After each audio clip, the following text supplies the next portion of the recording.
Hey guys, Buildzoid here, and welcome to another one of these well, it's not really a PCB breakdown, we're just gonna kinda is, kinda isn't. We're gonna just take a bit of a little look-see around, my motherboard. This is what powered my daily system for a while now. So I've finally switched from this board so this is an X99 board, more specifically this is a Gigabyte X99-UD4P.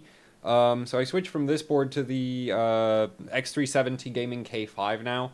So I'm now on a Ryzen 7 1700. It's doing almost 3.9 gigahertz. VRM temperatures are actually holding up fine, but that's mostly because I've done a number on I basically arranged the entire system airflow to cool the VRM and nothing else.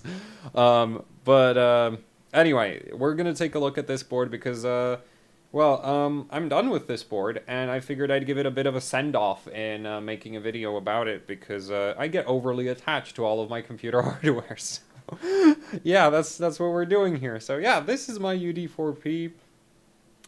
It never really gave me any issues, and I got it open box from overclockers.co.uk for 140 quid. So yeah, and the reason why I got it open box and everything was because well, basically, I decided I'd no longer wanted to use my daily system for running benchmarks on. So basically, this ended up with a 5930K in it, and then the X99X Power that had a 5960X and a 6950X in it. So yeah, this powered my daily system, and then all the really high, like the really expensive, nice motherboards and the really high power CPUs. Yeah, those were used for benchmarking, and I was stuck on a 6 core. Anyway, the yeah, for a 6 core, this board was fine. Features, well, it has this switch down here. Because the board does have an OC socket. It's from the second wave of the X99 motherboards that came out. So yeah, this supports proper cache overclocking, and I didn't again, this was in my daily system, so I wasn't really hammering the board, but I do know that I had the cache all the way up to 4.2 gigahertz. Not stable. It didn't stay there, but you could, I could boot and kind of run 4.2 gigahertz for a bit. In terms of memory overclocking, this motherboard was stuck with a really awful memory kit for the duration of its lifespan, so yeah, I didn't really test how it clocks memory. It shouldn't be too bad. Well, it didn't I didn't have any major issues with it memory overclocking wise because this board is basically a sort of one way to look at it is a watered down SoC champion. And the reason why is that this switch is actually also on the OC champion. This is missing a lot of the buttons, but the memory VRM memory VRM setup very, very similar. V-Core VRM, very, very similar. You got your 4 PCIe slots. This is, yeah, that's a kind of well-rounded motherboard. So, yeah, let's take a look at under the heat sinks, which are, well, they're not great. I mean, there is a heat pipe, but ultimately this doesn't have a whole lot of surface area, as one end is a flat block of aluminum, and the other one is a kind of rounded block of aluminum. So, not the world's best heatsink ever. But the thing about X99 is it's a lot less awful in power. Like, X299 and X99, X99, if you were really, hammering a CPU on X99, you'd probably max out around, 400 watts, 450 watts power consumption. I even tested that, a 5960X on, 5960X at 1.32 volts or 1.35 volts, running Cinebench at 4.7 gigahertz was only about 280 watts.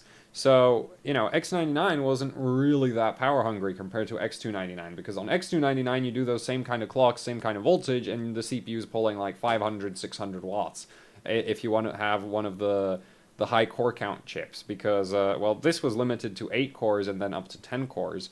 And the 10 cores could give a motherboard a workout, but it was still nothing nothing compared to what we have on X299 now. Which is why this board got away with a pretty, the VRM here isn't really all that impressive. This is just a 6-phase.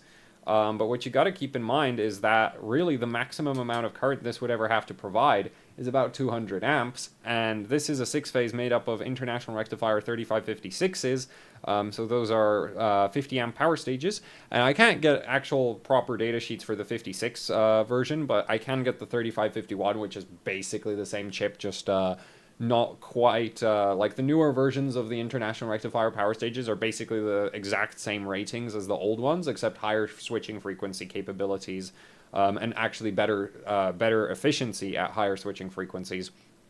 So that's kind of the deal here with the VRM. So I'm taking numbers from the 3551 data sheet, and like, you know, if you're running like a kind of normal overclock on this, you know, you might be looking at like 2 volts and 180 amps, and that's 360 watts. And for that kind of current throughput and voltage level, this VRM right here, you know, at 30 amps, one of these power stages is going to push about 3.5 watts, which with 6 of them means that the entire VRM is only producing, you know, close to 20 watts total, which, like, that's a decent amount of power. That's a decent amount of heat output, but for, well, this will soak that up. Even with as little, you know, surface area as this has, this will soak that up. And 360 watts on X99 was actually, like, you'd need custom water cooling to reasonably be able to cool that, and I was really running this on a, you know, dual tower air cooler that I checked was only really capable of, even after a fan swap, was only really capable of handling about 280 watts of heat, which is still a lot. But yeah, you know, the basically X99, the motherboards don't really get as much of a workout, which is why you got away with heat sinks like this and 6-phase VRMs. This on X299 would be an absolute disaster. So, you know, pretty well-rounded, honestly. So VCore VRM, you know, for X99, it was, like, yeah, it's not the strongest X99 VRM by any stretch of the imagination, but it's not like it's going to catch fire. Especially if you're, you know, not, like, hammering this board, which really, this being a UD4P and not a, you know, SoC Champion, this thing was, meant for more, well, basically running daily systems and not, hammering, hammering benchmarks. Though, surprisingly enough, this board would be actually pretty competent at that, as you have this switch down here, which enables and disables the features of the OC socket. So Uncore overclocking on this motherboard actually works great. I've gotten, you know, up to 4.2 gigahertz out of my 5930K on the Uncore. You could probably push that even further than that if you really, really wanted to. But a lot of the other, like, sort of cheaper X99 boards, like similar price range as this thing, for example, especially the early X99 boards, only Asus had the OC socket. So, you know, in terms of overclocking, this thing was pretty well featured. Because it does have the OC socket, and you do have a switch that enables and disables it, and it does work. The board does do a good job of Uncore overclocking. In terms of memory, I didn't really test it for memory overclocking. Unfortunately, this board had the misfortune of running with a memory kit I got for free as part of a bundle deal when I was buying a different motherboard. So, you know, if the shop is giving away those memory kits for free, it's probably because they're not great. So this was stuck basically with a memory kit that, no matter how hard I tried, could not do 2666. And really, I've tried that memory kit like on different motherboards, and like 2500 doesn't work. Honestly, that memory kit is just terrible. So not this board's fault, but I don't know how it overclocks, because I never really had it with a good memory kit to see how far it would go. But yeah, so we can't talk about that. But at least in terms of the actual, you know, VRMs for the memory setup, it's massive overkill. Like, they've basically, Gigabyte went and copy-pasted the memory VRM setup that they have on the SoC Champion onto this board, which is, in my opinion, kind of silly, because this is really ridiculous. Okay, so the voltage controllers, there's 2 of them. You have an international rectifier 3570 here, and you have another 3570 up here. The power stages are 3553s. These are 40 amp power stages being used for VDDR, and there's 2 of them. It's 2-phase memory power on either side of the CPU socket, which is just like, priorities. Like, seriously, somebody mixed up some priorities with this board, because this is massive overkill. And in fact, the VPP rail is again on a 3553 and controlled by that 3570 voltage controller, because, like, I don't know what they were doing when they decided to, you know, set up the VRMs this way, because this is ridiculous overkill. It's like exactly the same memory power situation as you would see on an SoC Champion. So on one side, that's really nice, but on the other hand, I think honestly, like, if there was cost savings to be made in, like, using a less ridiculous memory VRM and then upgrade some other part of the board instead with that, you know, with those savings, I would have taken that. Because quite frankly, this is really, really excessive for memory power. And this board really doesn't need it. So, yeah. But the thing is, about this board, I'm not sure what the full goal here was, because it is kind of competent for benchmarking. You have the ridiculous memory VRMs. The V-Core VRM, you know, it is a 6-phase. It's not the best thing ever, but, you know, it does maximum 300 amps, and those power stages, pushing 300 amps at about 1.8 volts. Well, actually, let's do 2. And no, let's do 1.9. Just, I'm looking at the graph, and that's a convenient number. So, you know, 1.9 volts, 300 amps out of these, you'd be looking at about, you know, 13 watts of heat for each of the power stages. So with a 6-phase VRM, that ends up, you know, you're looking at like 60, 80, close to 80 watts of heat output on the V-Core VRM, which, that's a lot, but it's kind of handleable. You know, it wouldn't be a complete catastrophe right on the spot. And plus, the motherboard only has a single 8-pin, so really they don't expect you to push more than, well, you can push 500 watts through a single 8-pin. I've done it. It's doable. But yeah, so, you know, the VRM, not the most powerful thing, but also not a complete disaster. It would get pretty hot if you, like, really hammered the CPU, but that would be almost 600 watts CPU power draw, and like, this board wasn't really meant for that. But if you were running like dry ice or something, where you wouldn't really, like, be able to max out a 5960X or a, well, you would more or less max out a 6950X, but those things actually pull less power than 5960X's. Yeah, if you were to actually, like this could be a respectable benchmarking board to some extent. The V-Core VRM would definitely hold you back. But you do have, you know, at the time, 4-way SLI and 4-way Crossfire were still kind of a thing. Now they're completely dead, but at the time, you did have your 4-way PCIe capability. You do get an extra power connector down here for extra 12-volt power to the PCIe slots, so that you can't, you know, you don't overload the 24-pin. As I said before, the memory VRMs are massive overkill. The V-Core VRM isn't completely terrible. In terms, you have the OC socket, you have all of the, like, voltage tuning and VRM, like, you actually have all of the settings that you need for overclocking in the BIOS. So the BIOS is, you know, fully featured in that sense. On the I/O, you get your PS/2, straight up 2 of them. There's 10 gigabit Ethernet LAN, which is kind of neat for a board that was relatively budget. And then you get a ton of USB 2.0, USB 3.0, USB 3.0. I like, well-rounded motherboard, really. Like, it is a well-rounded motherboard. It just,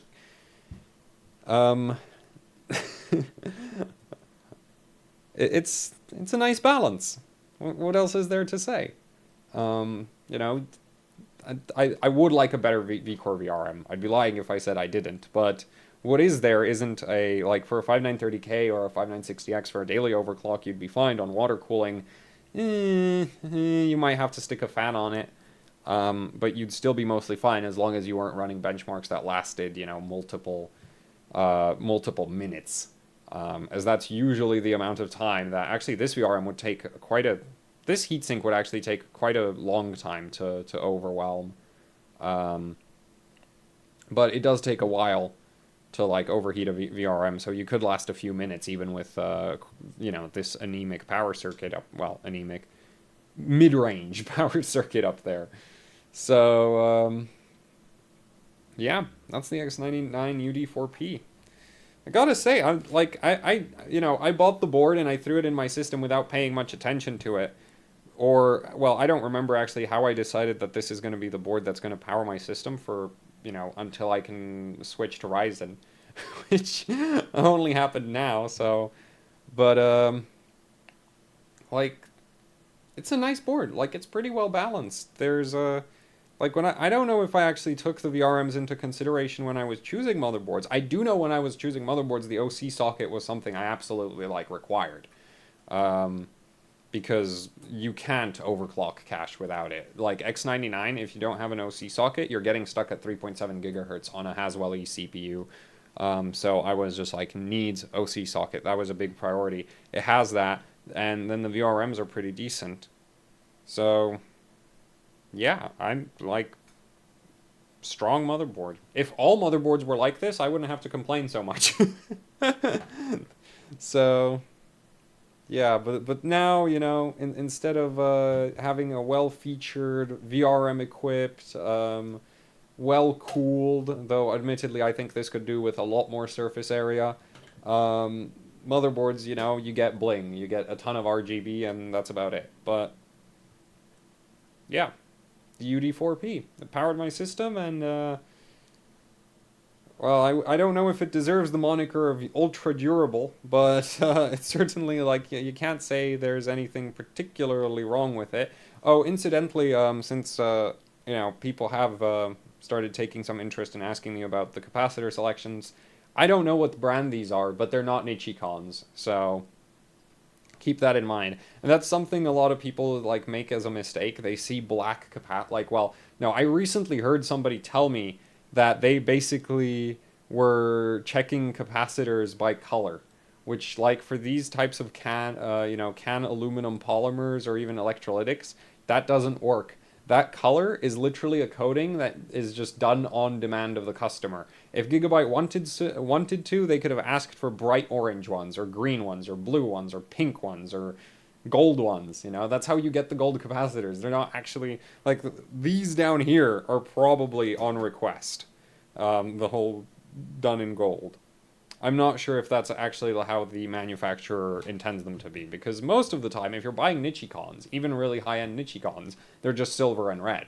And a lot of motherboards go for these black ones, but these aren't even Nichicon. This is some other manufacturer. So, yeah, the UD4P. Kind of a waffle of a video, wasn't it? But, I wanted to give the board a send-off, and I'm actually surprised by what I found, because I thought I was running on complete garbage. But this is pretty well, like, it's balanced, except for the memory power circuits. They're ridiculous. So yeah, that's it for the video. Thank you for watching. Like, share, subscribe, leave a comment down below. If you have any questions or anything like that, you can leave those down in the comments as well. If you would like to support what I do here with Actually Hardcore Overclocking, I have a PayPal, a Patreon, and there's t-shirts. You can find a link to all of those things down in the description below. Any of them will help out hugely. So, yeah, thanks for watching, and see you next time.